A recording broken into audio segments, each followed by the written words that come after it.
Welcome to the gunshot series right here on JK Boswala. तो प्यारे बच्चों, आज हम पढ़ेंगे how Siddhartha Gautama underwent a spiritual transformation that made him the Buddha and Papachi's moth, and that moth became the cause of Papachi's bitterness. Hi everyone, क्या हाल चाल आप सबके? I hope you are all good. तो बेटा प्रो सेक्शन का chapter number 5 and chapter number 6 आज हम cover करेंगे। तो चैप्टर नंबर 5 है द सर्मन एट बनारस और चैप्टर नंबर 6 है पापाचीज मौत। तो चैप्टर नंबर 5 जो है द सर्मन एट बनारस, पहले हम इस टाइटल को समझते हैं फिर चैप्टर को एक्सप्लेन करते हैं। सर्मन का मतलब क्या होता है? सर्मन मींस रिलीजियस स्पीच या जिसको हम खुतबा भी कहते हैं, और बनारस वो जगह है जहां पे ये सर्मन दिया जाता है। तो अब यहां पे जरूर एक सवाल हमारे जहन में आया होगा कि ये सर्मन, ये खुतबा देता कौन है और ये खुतबा किस बारे में है। ठीक है बेटा, तो आज हम इसी सवाल का जवाब जानेंगे। ये सर्मन है एक ऐसी शख्सियत का, और पूरा दुनिया उसको एक नाम से जानते हैं, वो है बुद्धा। लेकिन बुद्धा से पहले उसका नाम था सिद्धार्थ गौतमा। अब यहां पे ये बुद्धा कैसे बना, बुद्धा का नाम उसको कैसे पड़ा? क्योंकि बुद्धा का मतलब होता है एनलाइटनेड वन। एनलाइटनेड वन माने जिसका जमीर रोशन हो। सिद्धार्थ गौतमा की जिंदगी जो थी बेटा, वो एक शहजादा था, एक प्रिंस था वो। फिर एक प्रिंस के बाद वो किस तरह एक फकीर बना, किस तरह उसने अपनी ये शान और शौकत वाली जिंदगी को छोड़कर वो एज वंडरर बना। तो उन सारे सवालों का जवाब आज के इस वाले लेक्चर में जानेंगे। तो बेटा, जो सिद्धार्थ गौतमा थे, उसने अपनी जिंदगी की शुरुआत कहां से की, कैसे की, वो सारा आपको बायोग्राफिकल नोट में दिया होगा। बट बायोग्राफिकल नोट उतना इंपॉर्टेंट हमें नहीं है एग्जाम के पॉइंट ऑफ व्यू से, तो हम डायरेक्टली चैप्टर को ही स्टार्ट करेंगे। तो आप बेटा खुद भी इसको पढ़ सकते हो, लेकिन हम स्टार्ट करेंगे चैप्टर से। तो कहते हैं कि जो गौतमा बुद्धा है, जिसने अपनी जिंदगी की शुरुआत एज प्रिंस की, मतलब एज शहजादा था वो। फिर उसके बाद, और जब वो एज प्रिंस था तो किस नाम से जाना जाता था? सिद्धार्थ गौतमा। ठीक है बेटा।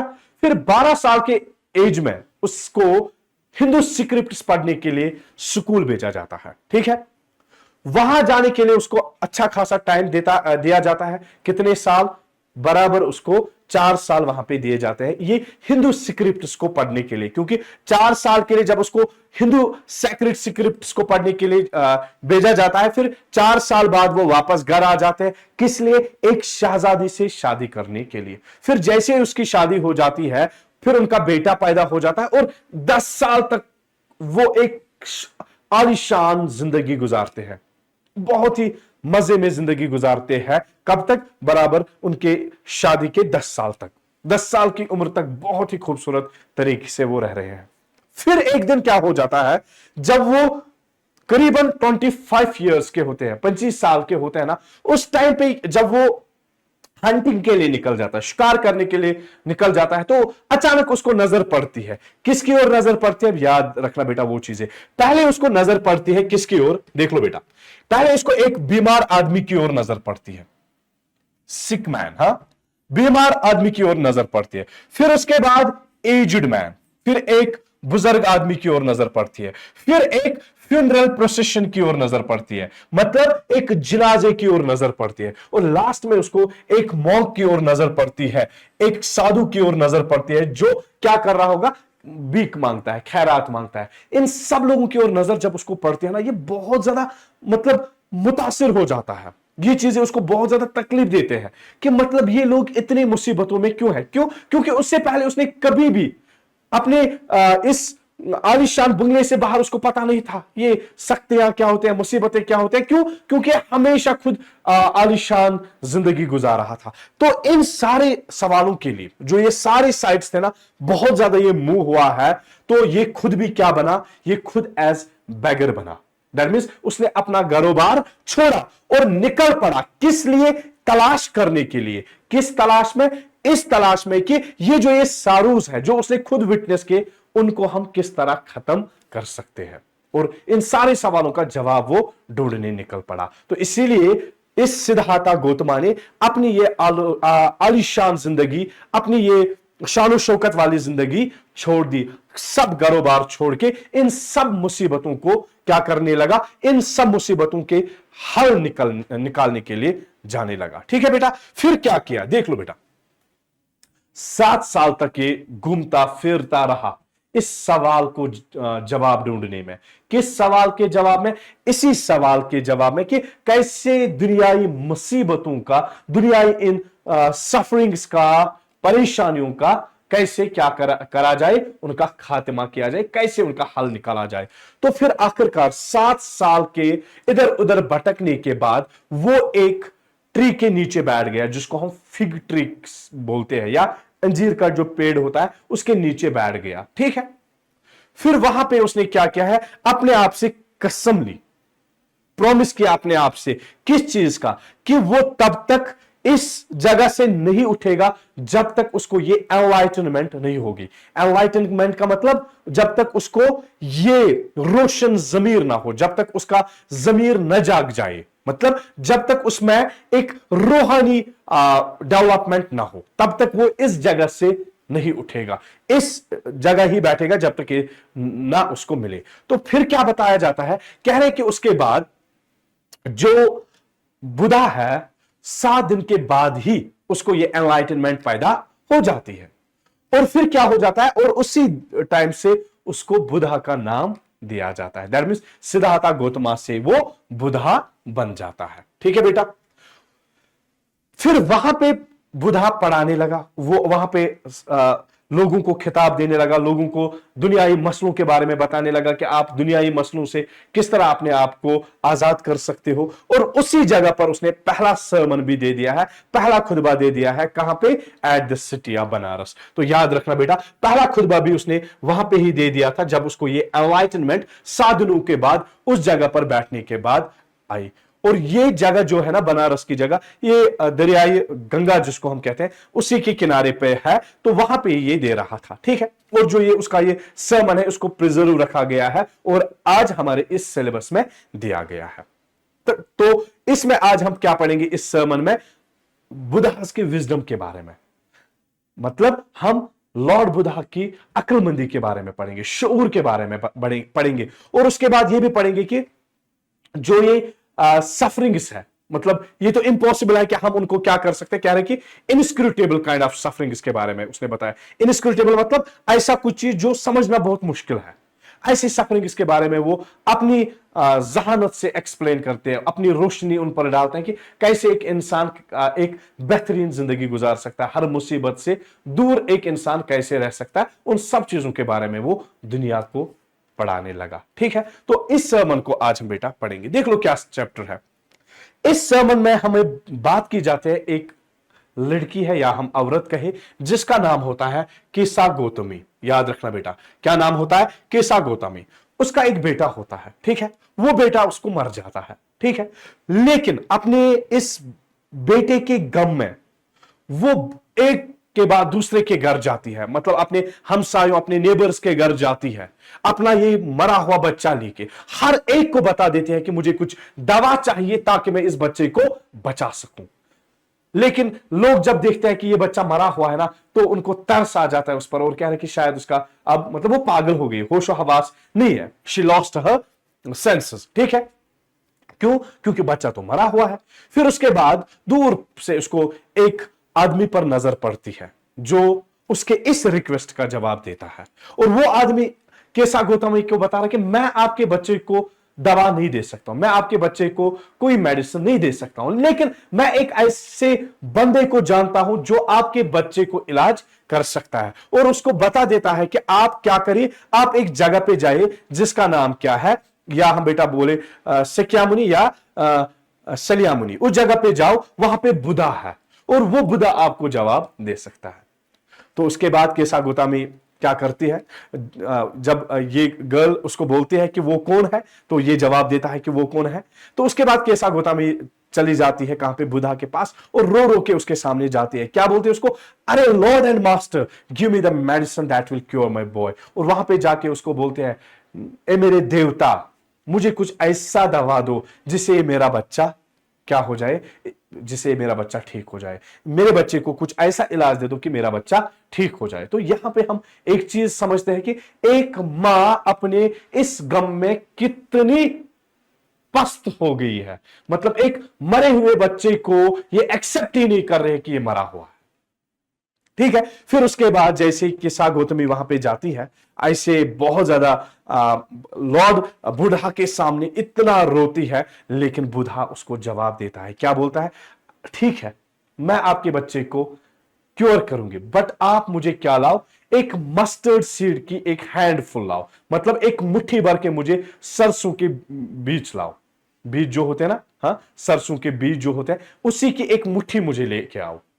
लेकिन साथ में एक और सवाल बोलता है बुधा उसको, लेकिन ये सरसों के बीज आप उस घर से लाओ जहां पे किसी की मौत ना हुई हो। मतलब किसी की मौत ना हुई हो, मतलब उस घर में कोई बच्चा ना मरा हो, किसी के हस्बैंड ना मरे हो, पेरेंट्स ना मरे हो, या फ्रेंड ना मरा हो, कोई नहीं मरना चाहिए उस घर में, मतलब किसी की फौत नहीं होनी चाहिए उस घर में। उस घर से ये मस्टर्ड सीड का एक मुट्ठी भर के मेरे लिए लाओ। ठीक है, तो ये सुन के केसा गौतमी बहुत खुश हो जाती है कि मैं लाऊंगी, और वो घर घर जाती है लेने के लिए। लेकिन सारे लोगों को उस पर तरस आता है जब ये सवाल उनको बोलती है। लेकिन सब लोग उसको क्या कहते हैं, ले लो, ये मस्टर्ड सीड चाहिए आपको, ये ले लो। फिर उसके बाद जैसे ये उनको बता देती है, क्या आपके घर में किसी बेटे बेटी फादर मदर की मौत हो गई है, क्या आपके घर में इनमें से किसी की मौत हो जाती है, और वो सब क्या कहते हैं, हाय अफसोस, आज आपने हमें क्या किया है,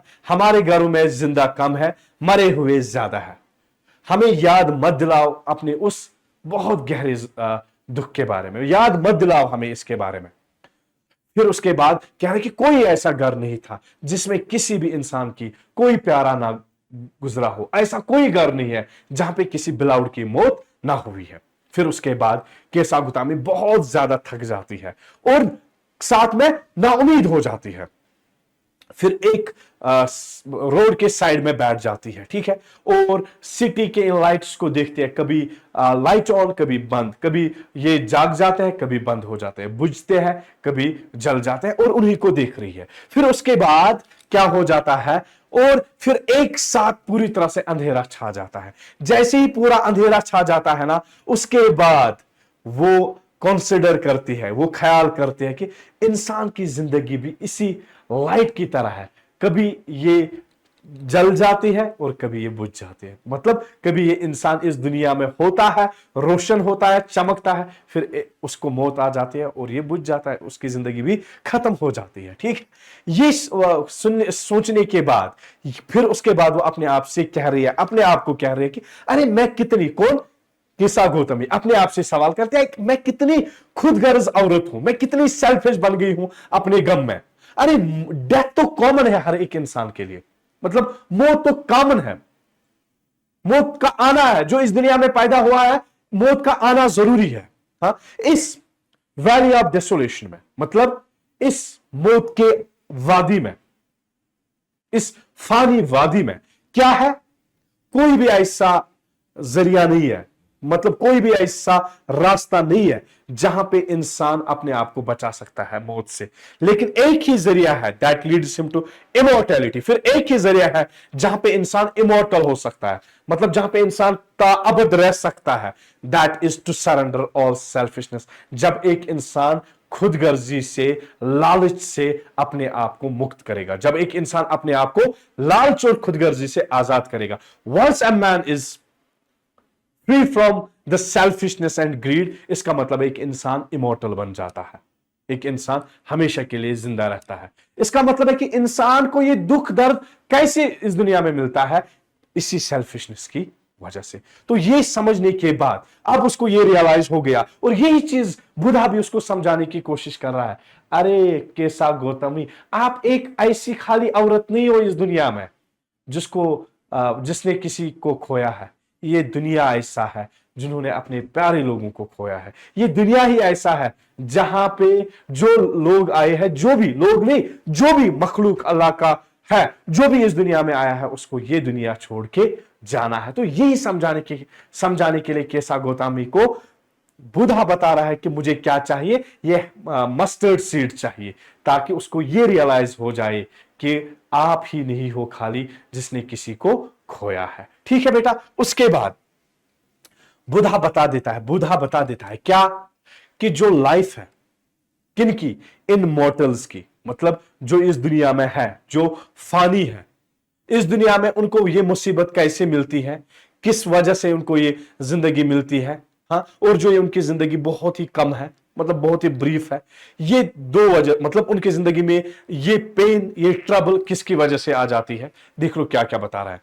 कह रहे कि कोई भी जरिया नहीं है। पहले देख लो क्या बता रहा है। कह रहे कि the life of mortals in this world is troubled and brief and combined with pain। कह रही कि जितने भी ये लोग mortals है जो इस दुनिया में रह रहे हैं, मतलब mortals माने जो फानी है, क्या है कि उनकी जिंदगी मुसीबत है, ट्रबल्ड है, और बहुत मुख्तसर भी है, और उनकी जिंदगी में क्या है, दर्द भी है, बहुत दुख भी है।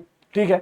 फिर क्या बता रहे हैं, there is not any means, कोई ऐसा जरिया नहीं है, by which those that have born can avoid dying। क्या है कि कोई भी ऐसा जरिया नहीं है, कोई ऐसा जरिया नहीं है जो इंसान इस दुनिया में पैदा हुआ है वो मौत से बच सकता है। नहीं, कोई भी इंसान नहीं अवॉइड कर सकता है मौत को। जो इस दुनिया में आया, मौत तो बरहम है। आफ्टर रीचिंग ओल्ड एज, चाहे जब बुढ़ापा आएगा तो मौत आएगी, या इसी तरह सच एज नेचर और लिविंग बींग्स। ठीक है। या इसी तरह जैसे ये फल पुख्ते हो जाते हैं, फिर उनको भी खतरा रहता है गिरने का, इसी तरह ये मॉर्टल्स भी है, जब वो पैदा हो जाता है हमेशा उनको मौत का खतरा होता है।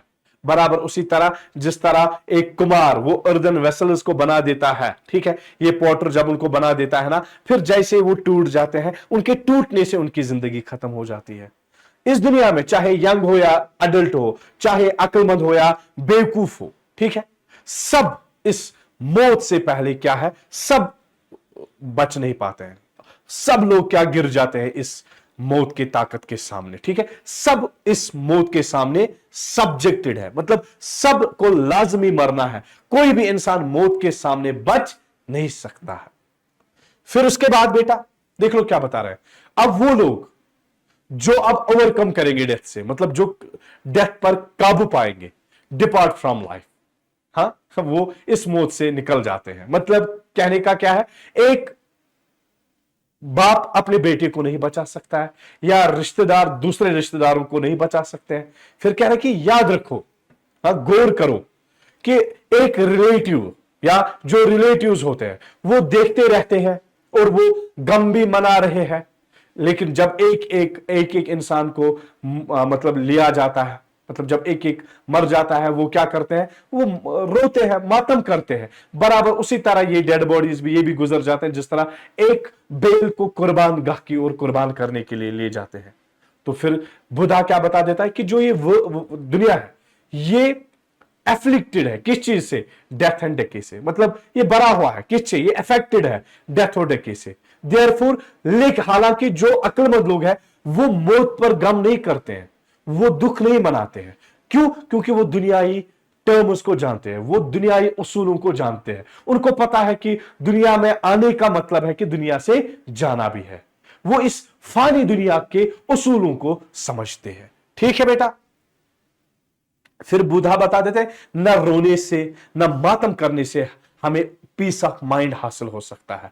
मतलब हमें मुक्ति नहीं मिल सकती है रोने धोने और गम मनाने से, और इस बरक्स उसका पेन रोने धोने से और ज्यादा बढ़ जाएगा, और उससे उसकी बॉडी सफर होगी, और इससे वो अपने आप को बीमार करेगा और उसका चेहरा पेल हो जाएगा। लेकिन तब भी हम इससे एक डेड को बचा नहीं सकते हैं, लेमेंटेशन से, दुख मनाने से हम किसी को बचा नहीं सकते हैं। अब अगर एक इंसान, वही इंसान अब पीस ऑफ माइंड हासिल कर सकता है, जो क्या करेगा, जो अपने आप से एरो ऑफ लेमेंटेशन को खत्म करेगा, जो अपने इस गम के तीर को छोड़ देगा, कंप्लेंट करना छोड़ देगा, दुख दर्द को छोड़ देगा। जो इंसान इससे निकल आया वही इंसान ऑब्टेन करेगा, हासिल करेगा पीस ऑफ माइंड, जिसने क्या किया होगा, and he who has overcome all sorrows will become free from the sorrows and be blessed. और फिर वही इंसान जो इन सब से निकल आएगा, किन से? वीपिंग एंड ग्रीविंग से, सब जब ये इनसे निकल आ जाएगा, इन सारों से निकल आ जाएगा, वही इंसान फिर इस दुनिया में फ्री होता है और वही इंसान ब्लेस्ड होता है। मतलब वही इंसान इस दुनिया में पीस ऑफ माइंड, सुकून की जिंदगी फिर गुजार देता है, जो अपनी जिंदगी को समझता है, जो उसूल जिंदगी का समझता है कि मतलब क्या है। जो इंसान पैदा हुआ है, फिर एक चीज याद रखना है, जैसे मुस्लिम जब इंसान गुजर जाता है, इन्ना लिल्लाहि व इन्ना इलैहि राजिऊन। हाँ, तो ये तो एक बरहक है, ये तो एक हक है, ये चीज हर एक इंसान को जहन में रखना है। जैसे ही इस दुनिया में हम जन्म लेते हैं और इसी तरह आने की खुशी और इसी तरह जाने की भी खुशी होना चाहिए। क्यों? क्योंकि हम अल्लाह के दिए हुए तोहफे हैं और हम वापस उसी को, अपने आप को वापस सौंप रहे हैं। तो यही चीज बुद्धा भी केसा गोतामी को समझाने की कोशिश कर रहा था, और यही बेसिक जो लाइफ की ट्रुथ है, ये हमें इस चैप्टर में लॉर्ड बुद्धा समझाने की कोशिश कर रहा था। आई बात बेटा समझ? तो ये था हमारा chapter the sermon at Benares. ठीक है बेटा, चलो अब देखो एक और चैप्टर, दैट इज पापाचीज मौत। पापाची मतलब ग्रैंडफादर। मौत एक कीड़ा जो होता है, तितली जैसी होती है ना, उसको भी, उसी को हम मौत कहते हैं, एक इंसेक्ट का नाम है। अब यहां पे पापाचीज मौत क्यों इसका नाम दिया जाता है? ये एक बहुत ही खूबसूरत कहानी है बेटा। असल में ये जो एक्सट्रैक्ट हम पढ़ने जा रहे हैं, पापाचीज मौत, ये निकाला गया है अरुंधति रॉय की एक बहुत ही वर्ल्ड फेमस नॉवल है, जिसके लिए उसको 1977 में बुकर प्राइज भी मिला उस नॉवल के लिए, जिसका नाम है the God of small things. और उस नॉवल में the God of small things में वो बहुत सारी चीजों के बारे में बात करती है कि किस तरह छोटी छोटी चीजें मतलब एक इंसान को बनाने में मदद करते हैं। ठीक है, और उसी किताब में से एक छोटा सा एक्सट्रैक्ट भी है पापाचीज मौत का। और ये पापाचीज मौत क्यों नाम दिया गया है, अब हम इस चैप्टर को भी पढ़ेंगे और जानेंगे कि क्यों इसको नाम दिया गया है। तो बेटा दो चीजें आपको याद रखनी है, ये निकाला गया अरुंधति रॉय की जो बहुत ही फेमस नॉवल है the God of small things, और उसको बुकर प्राइज भी मिला 1997 में नहीं, सॉरी 1997 में उसको बुकर प्राइज भी मिला है उसके लिए। ठीक है, और इसमें आप बहुत सारी चीजें पढ़ोगे इस नॉवल के बारे में, the God of small things के बारे में, ये कितनी मशहूर होगी है पूरे दुनिया में। But after all I already told you that we don't need to go through the biographical notes, let's come to the directly on the topic. कह रहे कि जो ये लेसन है, बोला मैंने, ये निकाला गया गॉड ऑफ स्मॉल थिंग्स से, और इस चैप्टर में हमें बताया जाता है किसके बारे में? सबसे पहले श्री बिनयान जॉन आइप नाम होता है, जिसका मतलब होता है रेफर्ड एज पापाची। ये नाम किसका होता है? जिसको पापाची के नाम से जानते हैं। पापाची का मतलब ही होता है ग्रैंडफादर। और ये ग्रैंडफादर कौन होते हैं? ये जाने माने एंटोमोलॉजिस्ट होता है। एंटोमोलॉजिस्ट मतलब जो इन कीड़ों के बारे में पढ़ते हैं, उसको हम एंटोमोलॉजिस्ट बताते हैं। कह रहे हैं कि रिटायरमेंट से पहले ही वो क्या थे? एक बहुत ही माने जाने एंटोमोलॉजिस्ट थे।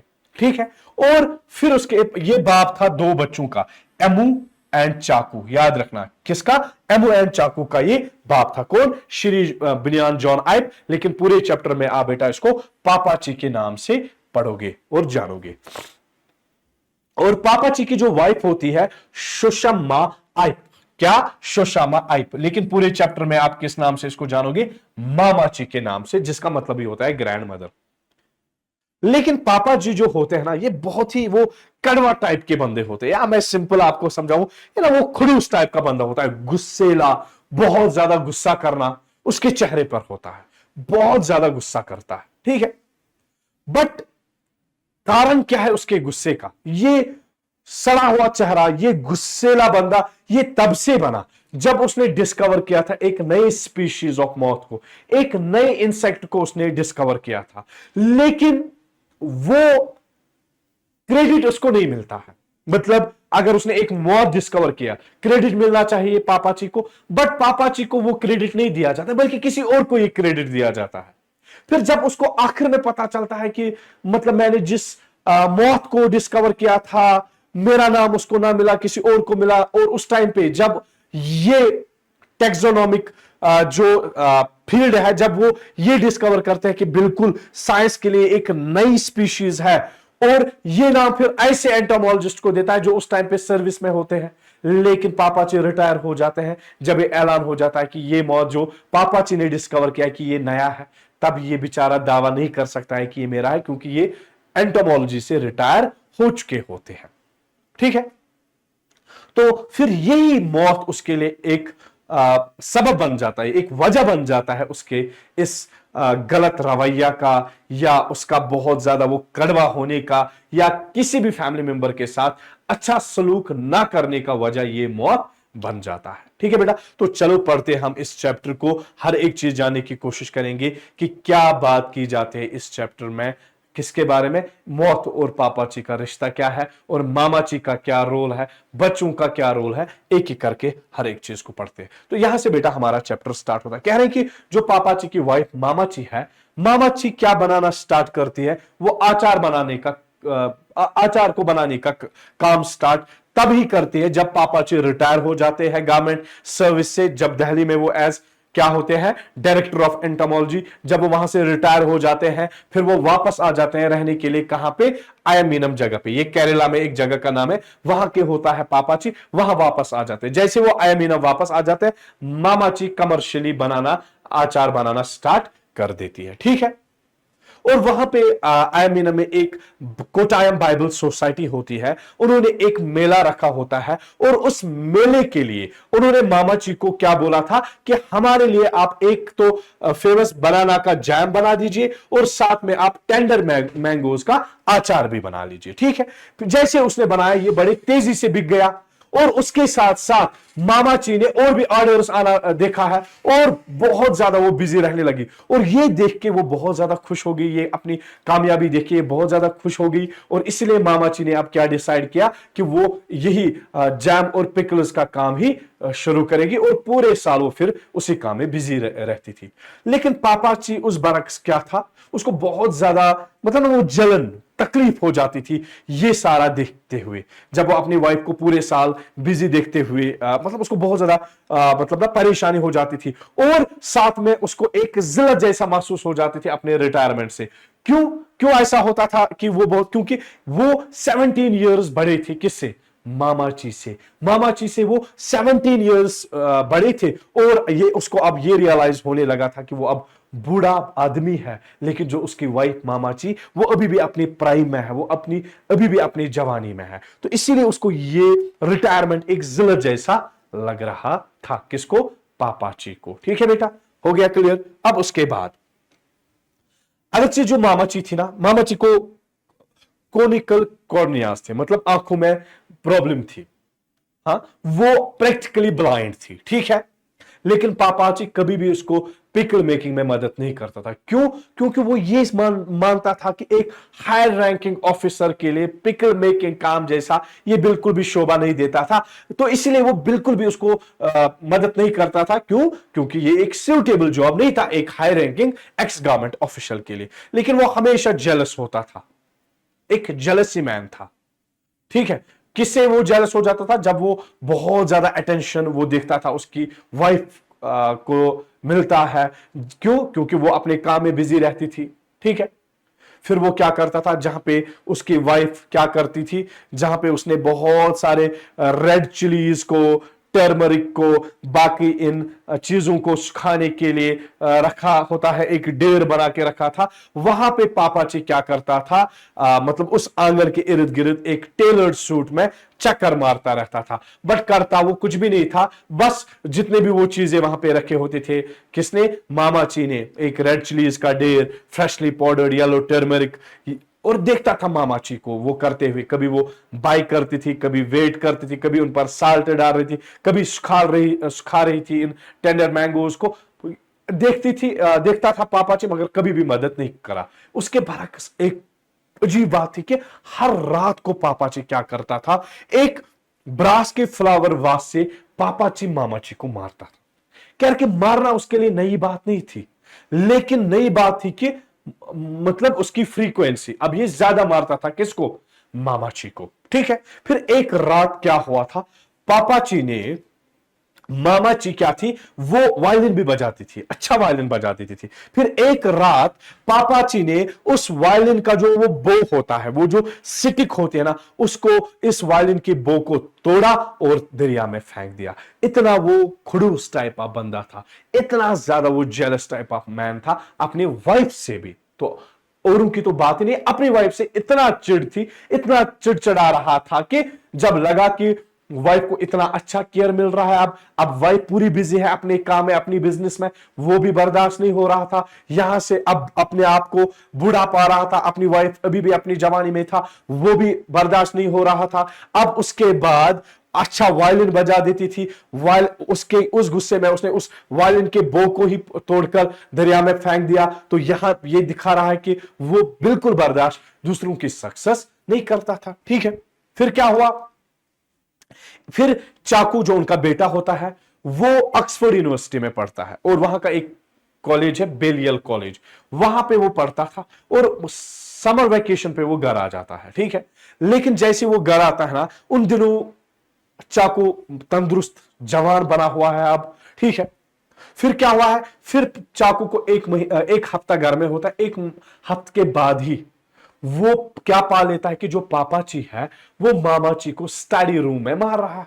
ठीक है, चाकू बड़ी तेजी से रूम की ओर चला जाता है, और वहां पे पापाची के उस हाथ में, जिस हाथ में उसको वास था, वो फ्लावर का वास था, उस हाथ को पकड़ता है और ट्विस्ट करता है पीछे से, और जैसे उसको ट्विस्ट करता है पीछे से और बोलने लगता है उसको, क्या I never want this happen again. और उसके बाद चाकू अपने बाप को बोल रहा है कि मैं नहीं चाहता हूं दोबारा ऐसा कभी हो, मतलब कभी भी ऐसा कभी हो कि आप मामाची को मारोगे। फिर क्या बता रहे हैं? कह रहे कि उसके बाद पूरे दिन पापाची कहां पे बैठे, वरांडा में बैठे, और मतलब एक पत्थर जैसा मतलब उस ऑर्नामेंटल गार्डन में चीजों की ओर देख रहा था। मतलब ना, मतलब बिल्कुल भी वो मतलब मोशनलेस वहां पे बैठा हुआ था, इमोशनलेस बैठा हुआ था। फिर उसको जो उनकी नौकरानी होती थी घर में, जिसका नाम है कोचुमारिया ने उसको खाने की प्लेट भी लाया, लेकिन पापाची ने उसको भी इग्नोर करा, कुछ भी नहीं खाया। फिर रात का समय आया,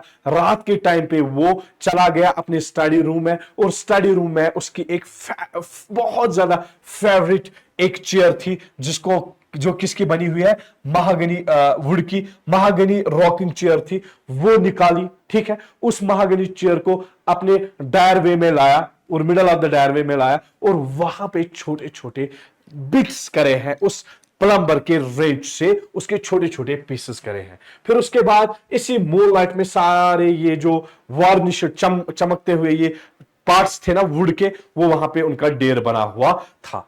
फिर कभी भी उसके बाद उसने मामाची को दोबारा कभी हाथ नहीं लगाया। इतना ही नहीं, मारा ही खाली उसको नहीं है, बल्कि कभी भी जिंदगी में जब तक पापाची जिंदा था कभी भी उससे बात भी नहीं किया। अगर कभी उसको किसी चीज की जरूरत होती थी, किससे?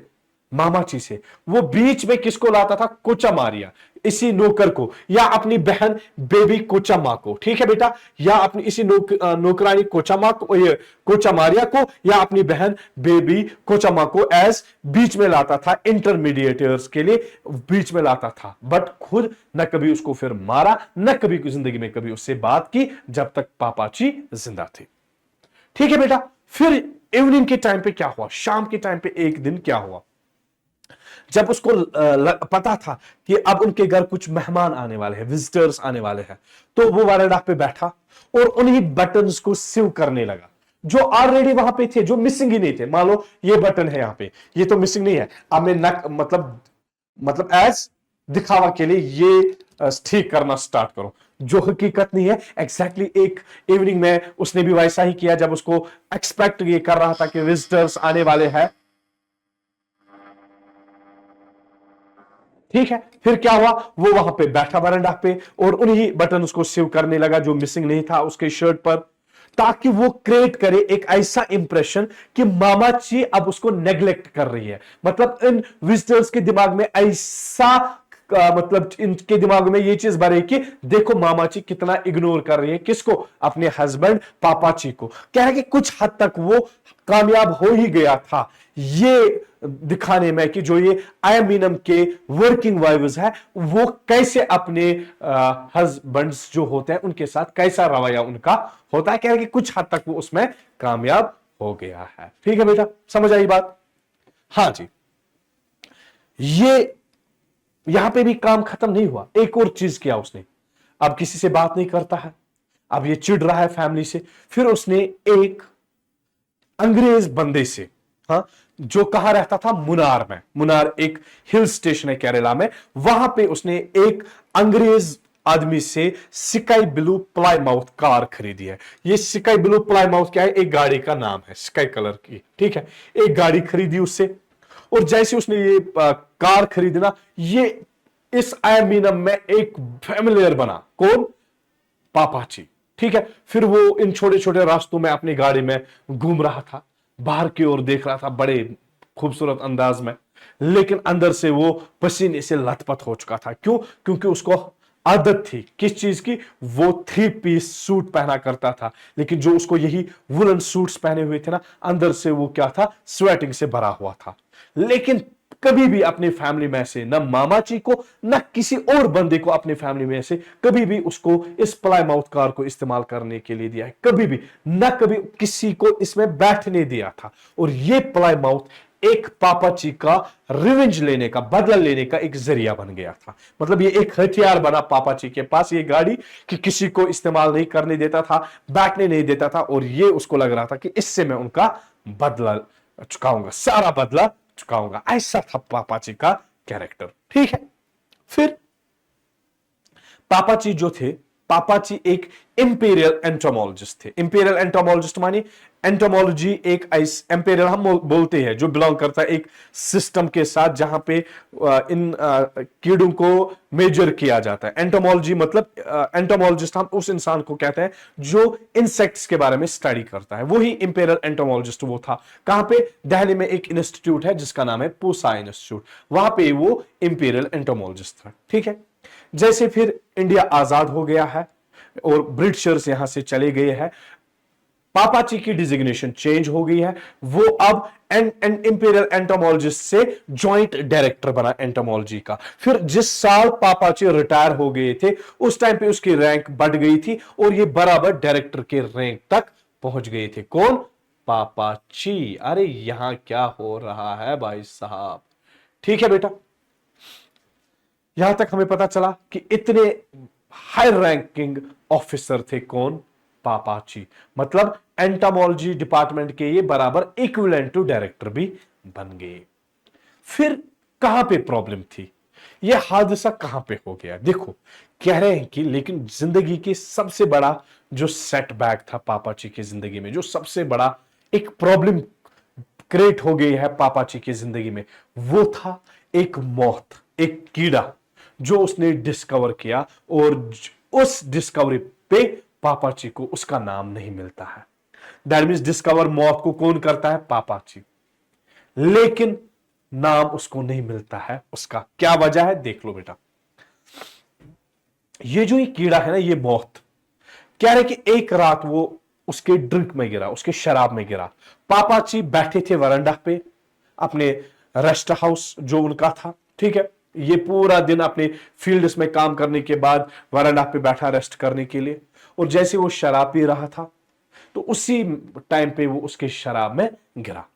फिर उसके बाद पापाची ने उसको बाहर निकाला, अच्छे से नोट्स किया, और नोट्स करने के बाद उसको लगा कुछ अनयूजुअल चीजें, लाइक उसके जो ऊपर से डेंस डोर्सल, डेंस डोर्सल का मतलब ऊपर जो उसको dense dorsal tufts, dense dorsal का मतलब क्या है? यहां पे जो upper side of the hair है ना इंसेक्ट का, टफ्स माने वो हेयर सारा जो था उस पे देख रहा था। उसके बाद और क्लोजली उस इंसेक्ट को देखा और उसकी एक्साइटमेंट बढ़ गई थी। फिर उसके बाद उसने उसको माउंट किया, मेजर किया, और नेक्स्ट मॉर्निंग फिर क्या किया? उसको धूप में रखा था ताकि ये अल्कोहल उससे निकल आए सारा। फिर उसके बाद पहली ट्रेन उसने दिल्ली को ली और चला गया कहां पे? टैक्सोनॉमिक अटेंशन हासिल करने के लिए। ये टैक्सोनॉमी क्या है? एक फील्ड ऑफ साइंस है जो कंसर्न्ड होते हैं ऑर्गेनिज्म से, ठीक है। वहां चला गया और इस उम्मीद से कि वो इसको देखेंगे, और उसको उम्मीद थी उसको और ज्यादा शोहरत मिलेगा और ज्यादा नाम मिलेगा। क्यों? क्योंकि ये अभी तक पूरा नया था, अभी तक साइंस को इसके बारे में बिल्कुल भी पता नहीं था। इसी उम्मीद से पापाची ने पहली ही ट्रेन दिल्ली की ओर ले ली ताकि उसको शोहरत भी मिले, इज्जत भी मिले, सब कुछ मिले, ठीक है। 6 महीने ऐसे ही परेशानी में, डिप्रेशन में गुजर जाते हैं, और 6 मंथ के बाद पापाची की ये डिसअपॉइंटमेंट हो जाती है। क्यों?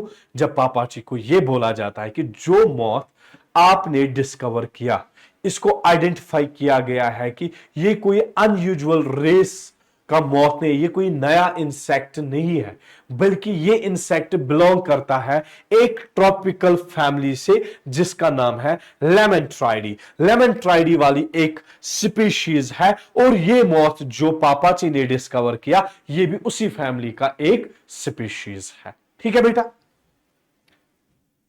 और असली झटका कब आया? 12 साल के बाद। फिर क्या? जब रेडिकल टैक्सोनॉमिक रिशफल हुआ, जब ये टैक्सोनॉमिक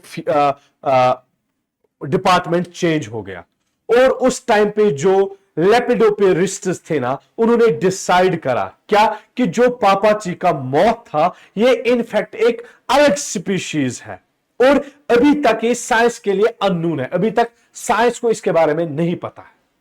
लेकिन ऑफ कोर्स जब ये मालूम पड़ा, पापाची उस टाइम रिटायर हो चुके थे और ये आयमीनम रहने के लिए आ चुके थे। दैट मींस अब ये आयमीनम में रह रहे थे, रिटायर भी हो चुके थे। तो अब ये बहुत लेट हो चुका था पापाची के लिए वो अपनी इस डिस्कवरी का दावा करे। तो इस मौत का नाम किसको दिया गया? जो उस टाइम का एक्टिंग डायरेक्टर था, जो उस टाइम पे director of department of entomology था ना, उसी को ये दिया गया था। और ये जो इस टाइम का एक्टिंग डायरेक्टर ऑफ एंटोमोलॉजी था ना, ये एक जूनियर ऑफिसर था जिसको पापाची बहुत ज्यादा डिसलाइक करता था। जब पापाची इस एंटोमोलॉजी में थे तब ये जूनियर ऑफिसर थे। आज ये अब क्या बना था? एक्टिंग डायरेक्टर बना था। अब उसी को ये नाम दिया गया था। किसके मौत का? जो मौत पापाची ने डिस्कवर किया था, ठीक है बेटा। कह रहे हैं कि फिर आने वाले सालों में जहां पे भी पापाची रहे, हां, इस मौत की वजह से क्या हुआ है, उसने एक मतलब ना एक सुकून छीना पापाची की जिंदगी से, और यही पापाची का मौत ही जिम्मेदार ठहराया गया था in black moods and sudden bounds of temper जो पापाची में था ना। ये फंदा करना, कड़वा टाइप बनना, खड़ूस टाइप बनना, यही मौत कारण था। क्यों? कह रहे कि अब इस मौत के ही ये गोस्ट ग्रे फरी एंड ये डेंस डोर्सल टफेट्स हर घर को हॉन्ट करता था जहां जहां पापाची रहा है। इससे सिर्फ पापाची को तकलीफ नहीं हुई, बल्कि उनके बच्चों को भी, और बच्चों के बच्चे भी इससे बहुत ज्यादा सह गए। उन्होंने भी बहुत कुछ सहा, उन्होंने भी ये तकलीफें झेले हैं जो इस मौत की वजह से पापाची की जिंदगी में आ गए थे, ठीक है बेटा। फिर क्या बता रहा है? कह रहे कि जब तक पापाची न गुजर गए तब तक, until the day he died, इस एल्यूमिनियम की गर्मी में हर रोज, हर सिंगल डे पापाची क्या पहना करता था? एक 3 पीस सूट पहनता था, वेल प्रेस्ड, अच्छे से प्रेस करते हुए सूट पहनता था, और एक गोल्डन पॉकेट वॉच भी जो होते हैं ना, गोल्डन, हाँ आपने देखा होगा, एक पॉकेट वॉच होती है, उसको लगा कर रखता था। मतलब ना बहुत ही नीट एंड क्लीन, जो वो आज भी अगर आपके ग्रैंडफादर्स अभी जिंदा होंगे तो आप देख लेना।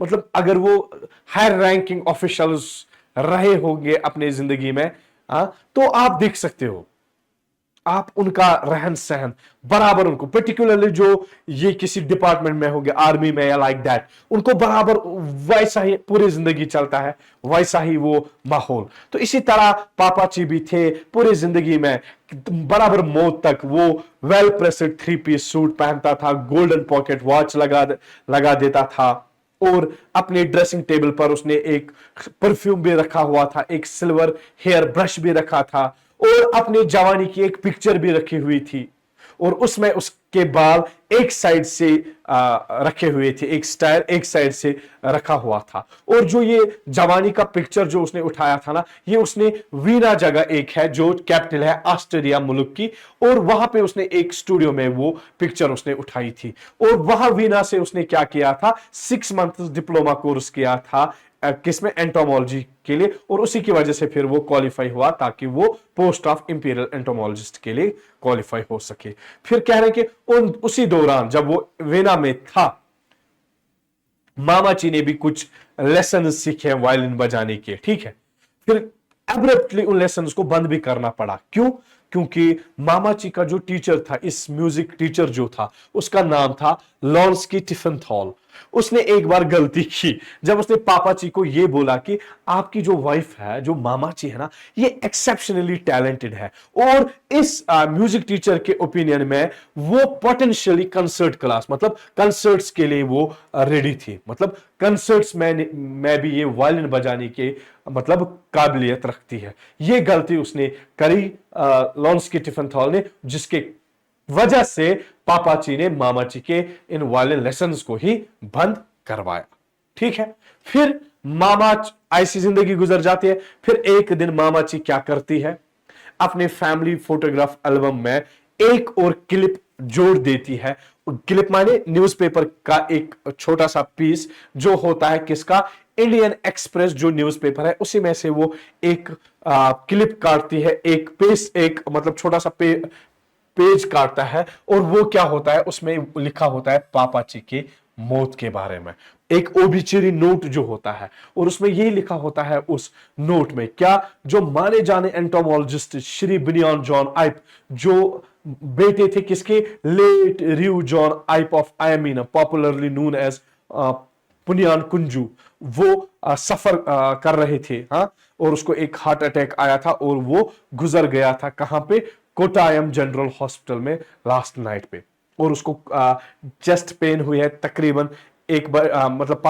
1:05, और उसके बाद उसको हॉस्पिटल लिया गया था, और आखिरकार 2:45 उसकी मौत हो जाती है, ठीक है। और यह भी लिखा हुआ था उसमें कि जो श्री आइब था, कुछ महीनों से, लास्ट 6 मंथ से उसके हेल्थ इश्यूज चल रहे थे, और उसके साथ साथ वो किसके साथ रह रहा था, उसकी वाइफ और उसके 2 बच्चों के साथ वो रह रहा था। ये उसने यही इंडियन एक्सप्रेस की जो ये एक क्लिप थी, एक सिंपल उसको काटकर अपने जो फैमिली फोटोग्राफ एल्बम है उसमें थमा दिया है, ठीक है बेटा।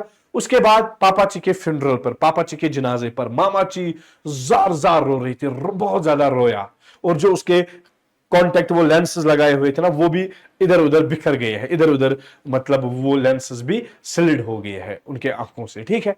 फिर अम्मू अपने बच्चों को बता रहे, अपने ट्विंस बच्चों को बता रही थी क्या, कि मामाची इतना जोर जोर से इसलिए रो रही थी, किस लिए, क्योंकि वो पापाची की आदी थी, न कि उसको पापाची से प्यार था, क्योंकि वो हमेशा उसके इर्द गिर्द होता था, इस पिकल फैक्ट्री के इर्द गिर्द घूमता रहता था, और उसको मार पीट करने, टाइम टाइम पे उसको मारने, उसकी वो आदी थी। और उसके बाद एमू बताने लगी अपने बच्चों को कि जो ये ह्यूमन बीइंग्स है ना, ये क्रिएचर्स ऑफ हैबिट है, मतलब ये क्रिएचर्स है आदत के, मतलब वो आदी होते हैं चीजों के। और उसके बाद ये उनको बोलने लगा कि एक अमेजिंग काइंड ऑफ थिंग क्या है, कि वो ये है कि वो आदी हो जाते हैं चीजों के। फिर क्या कहा कि आप इधर उधर देखो, अम्मू ने अपने बच्चों को बोला, और कहा कि देखो कि जो ये बीटिंग था ना विद ब्रास, ये उनमें से एक छोटी बात थी कि इंसान आदी हो जाता है चीजों का। आई होप बेटा आप दोनों चैप्टर्स को अच्छे से समझ गए होंगे। आई होप बेटा कि सब कुछ आपको क्लियर हुआ होगा। तो मेरी जान, तो यहां तक ही हमारे 2 चैप्टर्स थे जो मैं उम्मीद करता हूं आपने समझे होंगे अच्छे से। अब बेटा आप अपने आप को अपडेटेड रखने के लिए, अपने आप को पूरी तरह से जेके बोसवाला के साथ जुड़ के रहने के लिए हमारे दोनों बेटा व्हाट्सएप और टेलीग्राम के जो चैनल्स बने हुए हैं ना, आप आराम से स्कैन कर सकते हो इस क्यूआर को, टेलीग्राम और व्हाट्सएप चैनल को ज्वाइन करने के लिए। तो बेटा इस क्यूआर को स्कैन करके आप इन चैनल्स में ज्वाइन हो जाइए, ताकि नई नई चीजें आपको पता चले। तो यहां तक बेटा हमारे दोनों चैप्टर्स खत्म हो जाते हैं और मैं उम्मीद करता हूं बेटा आपको अच्छे से दोनों चैप्टर समझ आए होंगे। और अब हमारा आखिरी चैप्टर बचा हुआ है प्रोज सेक्शन का, वो नेक्स्ट वाले क्लास में फिनिश करेंगे। तब तक अपना ख्याल रखना और हमें भी अपनी दुआओं में याद रखना। Wish you all the best and thank you so much.